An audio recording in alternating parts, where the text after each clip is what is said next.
Presidente, passo a palavra para o colega Felipe.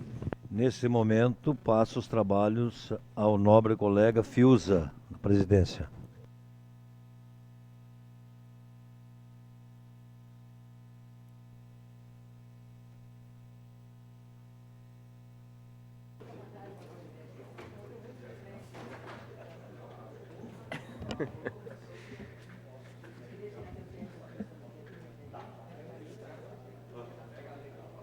Posso?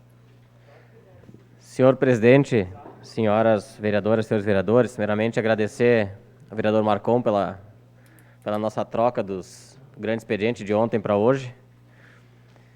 E me propus, vereador Scalco, a trazer um tema para a tribuna hoje, que eu sei que o senhor tem trabalhado bastante, mas eu acho que algumas ações vêm acontecendo, outras já aconteceram, e elas têm uma repercussão bastante interessante no que diz respeito à burocracia ou à diminuição da burocracia dentro do poder público, né? Não é uma realidade só de Caxias, obviamente, mas é uma realidade que ela deve ser enfrentada e ela precisa cada vez mais que a gente se debruce em cima, pense e possa entregar melhores serviços para a comunidade. Alguns projetos que a gente protocolou nos últimos tempos, e principalmente alguns esse ano, esse foi o último que eu protocolei, PL 142 de 2021, está na comissão do presidido pelo vereador Cadori, que é o projeto de lei da desburocratização. E aqui a gente fez uma tabela para que as pessoas possam entender de como é, né, ou como era, se o projeto for aprovado, e como ele pode ficar, né, vindo à aprovação. Existem diversas entraves e situações que complicam, não somente para a população, mas também para o servidor que está na secretaria atuando, né? E a ideia desse projeto, que está em tramitação na casa, ele trata a questão da formatação determinada dos processos, né? Ele tira essa exigência, ele burocratiza isso. O reconhecimento de firma, o servidor público, ele tem fé pública, então não tem por que ter essa necessidade, né? Comparar a cópia com o documento original e faz com que o processo tramite, evitando uma burocracia de ir no cartório, registrar, enfim, a gente sabe o quanto isso demora e muitas vezes as pessoas não têm tempo para ir, organizam um dia para vir até a prefeitura e não conseguem retornar porque precisam, enfim, são diversas situações particulares que acabam envolvendo isso. Os documentos autenticados, hoje, né, a certidão pode ser substituída por documentos oficiais com foto, obviamente, tu está aí, está comprovando que tu é a pessoa. A prisão de certidão de nascimento, isso na minha visão ainda é um absurdo, né? Não teria mais necessidade. E a exigência dos documentos que estão em outras secretarias, que todas pedem o mesmo documento muitas vezes.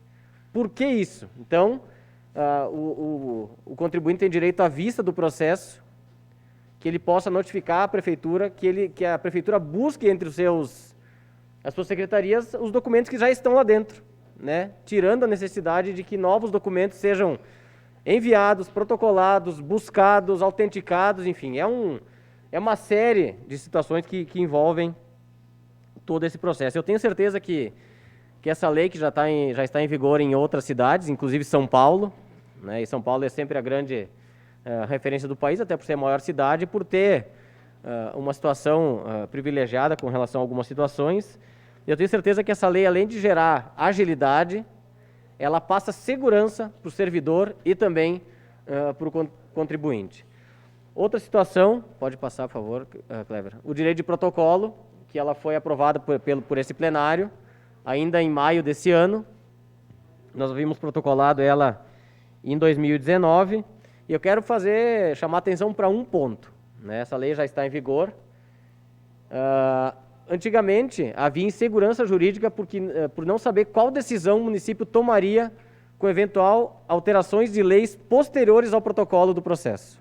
E isso acabava burocratizando e muitos processos, inclusive, não terminavam. Se nós pegarmos a questão da entrega de loteamentos, é um absurdo o que acontece.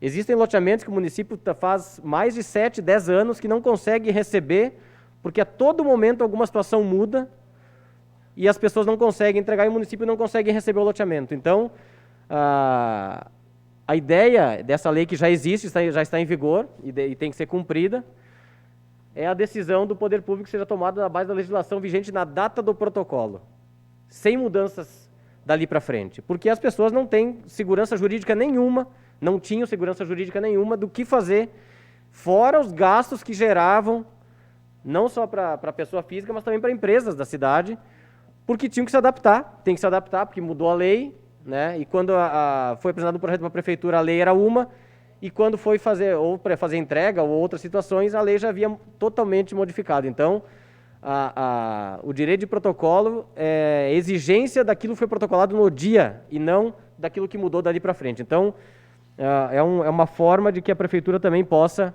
reorganizar e dar garantia para as pessoas, empresas, enfim. Outra situação, vereador Scalco, que a gente tem trabalhado, e aqui agradeço aos vereadores da casa, todos assinaram, que é a proposta do 12º, eu acredito que esteja finalizando a tramitação dentro da Comissão de Fiscalização e Controle Orçamentário, que é o repasse do 12º, né? E por que o 12º ele desburocratiza também? Nos períodos de crise, como a gente está vivendo agora da pandemia, a arrecadação nem sempre se confirma. E o repasse da Prefeitura para a Câmara, ele permanece o mesmo. Então, a ideia dessa legislação do 12º é que o município repasse aquilo que foi realmente arrecadado, e não a previsão orçamentária anterior. Isso gera agilidade no processo de devolução dos recursos da Câmara para a Prefeitura. Esses momentos de crise agora, o município precisa de mais dinheiro, a gente viu a questão da saúde, o quanto impactou, consequentemente o envio para a Câmara seria menor. E esse dinheiro permaneceria lá na Prefeitura, não precisando fazer o retorno e, obviamente, né, o investimento já seria direto nas áreas mais afetadas pelo município. Eu espero que esse projeto venha a ser aprovado logo. Eu quero aqui fazer justiça também à Grégora, que nos ajudou muito na formatação, né, porque existia uma dúvida muito grande se esse processo tinha que sair da Câmara para a Prefeitura ou da Prefeitura para a Câmara. E a gente conseguiu conversar com o governo, através da Grégora principalmente, que se chegou num consenso que esse projeto tinha que partir da Câmara de Vereadores para o Poder Executivo. E foi isso que a gente fez, com a assinatura de todos os vereadores aqui da casa. E eu espero que a gente possa aprovar logo, até porque a Câmara normalmente devolve 25% do seu orçamento para o município, e ele não vai ter impacto nas contas do Legislativo. Então, é um projeto simples, mas tenho certeza que extremamente importante, principalmente nos períodos de crise. E outro, que já está consolidado no município, que é o Diário Oficial Eletrônico, e eu fiz questão de trazer essa iniciativa que a gente teve lá quando foi secretário de governo em 2015 e 2016, porque foi uma sugestão dos servidores da pasta, da Secretaria de Governo, e o impacto, vocês imaginem, de 2015 para cá, desde que a lei entrou em vigor, 2016, eram 90 dias para adaptação da lei, só em impressão do Diário Oficial Eletrônico, que não foi feita, o quanto gerou de economia para o município. O município tinha que todos os meses imprimir uma quantidade X de jornais para que a população tivesse acesso. Quem tinha acesso, muito pouca gente tinha acesso. O Diário Oficial Eletrônico, ele possibilitou, além dessa economia, com relação à impressão de papel, ele possibilitou transparência para o contribuinte, porque tudo hoje está nas redes sociais, está tudo dentro do site da Prefeitura. E mais do que isso, acho que o principal foco do Diário Oficial Eletrônico, ele permitiu com que a Prefeitura fizesse quantas edições extras quisesse, ou tenha necessidade, evitando, inclusive, de perder prazos, perder processos e perder recursos que poderiam vir de Brasília. Então, o Diário Oficial Eletrônico ele já cumpre aí seu 6º ano, e tenho certeza que está dando um retorno muito grande para o município, para o contribuinte, e a tendência é cada vez mais isso se consolidar.